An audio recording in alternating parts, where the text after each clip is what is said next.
Gars, on vient de signer un malade mental au sein du Real Madrid. Il a pas peur, son rêve est de jouer au Real Madrid et il assumera les responsabilités à 17 ans. Il est même pas encore majeur. On lui a posé la fameuse question.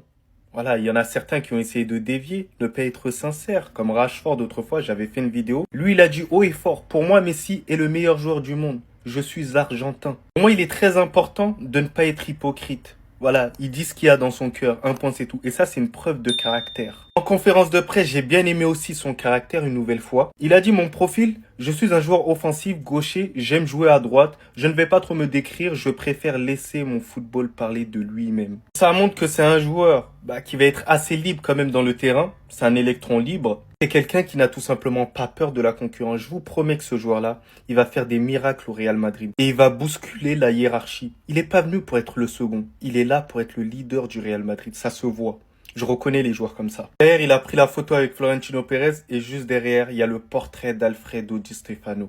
L'héritage. Argentin, tout comme Mastantuono. Donc on espère tout le bonheur du monde pour Mastan. Et j'espère qu'il fera encore plus briller le Real Madrid. Mais sinon, en vrai, ça tout. Moi, en tout cas, on vient, alhamdoulilah. Pas toi, Mastantuono, pas à peine arrivé au Real Madrid. Il se fait déjà incendier par les supporters après sa dernière déclaration. Después, el mejor jugador del mundo para mí es Messi. À peine arrivé, il monte en conférence de presse. Mastantuono qui cite « Je suis argentin et pour moi, le meilleur joueur du monde est Lionel Messi, je n'ai pas grand chose à ajouter. » Vous vous en douterez bien, ce qui a pas plu à la communauté d'office. Je me demande comment Madrid lui a permis de dire ça. Et bien d'autres commentaires de ce genre. Eh bien moi je dis qu'il faut plus que des couilles monter en conférence de presse jouant pour le Real Madrid. Et assumer que ton joueur préféré c'est Messi. Et il faut aussi définitivement arrêter ce complexe de parce que t'es madrilène, t'as pas le droit d'avoir comme joueur préféré Messi et vice versa avec Ronaldo. Si ton joueur préféré c'est Messi, mon petit, fais du Messi sur le terrain. On sera fiers, on sera ravis. Je sais qu'il y a toujours ce côté fier. Bien évidemment que les Barcelonais, là, ils vont se réjouir de cela. Mais si ce mec fait du Messi sur le terrain, et notamment lors du Classico, vous pensez qu'il serait toujours content? J'en ai absolument rien à faire qu'il ait comme joueur préféré Messi. L'un des meilleurs joueurs de l'histoire. Surtout qu'il vient de dire, je promets que je donnerai ma vie sur le terrain pour ce maillot. Décrivant rapidement sa personnalité footballistique, je suis un joueur offensif gaucher, j'aime jouer à droite, ça c'est vraiment mon kiff. Je ne vais pas trop me décrire, je préfère laisser mon football parler de lui-même. Ça j'aime encore plus. Il faut savoir que le point le plus important de son transfert, comme on l'avait vu, réside littéralement sur Xabi Alonso qui l'avait contacté et lui a fait savoir à quel point il serait important pour lui. Le fait que le Paris Saint-Germain avait un certain intérêt pour lui est réel, Luis Enrique a communiqué avec le joueur. Et son football préféré est basé sur la possession et la tactique comme Xabi Alonso aime. Il a déjà rencontré Bellingham qui l'a incroyablement bien accueilli apparemment. Et son premier entraînement avec le Real Madrid commencera dès demain. Loin de moi l'idée de créer de la fitna, les gars. Mais je sais que cette déclaration, elle va déranger certains madrilènes. Même si en vrai c'est acceptable parce qu'il est argentin, donc son choix c'est normal. Il a tranché sur qui est son GOAT. Et il est venu déclarer ça lors de sa signature. Je suis argentin et pour moi le meilleur joueur du monde est Lionel Messi. Je n'ai pas grand chose de plus à dire. Après comme il l'a dit les gars, c'est logique, il est argentin, il n'y a pas de secret. Donc c'est tout très bien que ça va en déranger plus d'un. Sachant qu'en plus de ça, à Madrid il a pris le numéro 30. Et vous voulez savoir un autre truc? C'est qu'il y a quelques années, il a dit « J'utilise le 30 pour Messi, un idole. Je l'admire beaucoup, je me suis fait tatouer le 18-12-2022 pour lui. » Et quel numéro il allait choisir à Madrid? Non franchement c'est assez drôle ce genre de situation, mais moi je vais pas vous mentir les gars, je préfère ce genre de joueurs qui s'assument jusqu'au bout malgré le club où ils ont signé, que ce soit au Barça ou au Real, que des joueurs qui changent directement d'avis lorsqu'ils rejoignent un club. Même si ce cas est beaucoup plus fréquent au Real, je dis pas que ça n'existe pas au Barça, vous serez surpris de savoir à quel point certains ont retourné leur veste. Mais en vrai c'est tout à fait normal et vous verrez par vous-même que Mastantuono sera l'exemple parfait. Parce qu'il va certainement recevoir des insultes de la part de certains madrilènes, car pour certains, Messi est une insulte, Messi est une fraude. Enfin bref, sinon vous les gars vous en pensez quoi? Quand même sur cette importance on s'ennuie. Les gars, il y a des fois, il y a des joueurs, quand ils signent dans un club, ils ont une aura particulière. Franco Mastantuono, bref, j'arrive pas à le dire. Bref. Il a signé au Real Madrid aujourd'hui, il a pris le 30. On apprend qu'il a dit « Je suis argentin et pour moi, Messi est le meilleur joueur du monde. Je n'ai rien de plus à dire. » Moi, je sais pas vous, mais je suis obligé d'être impressionné par la paire de testicules, les gars.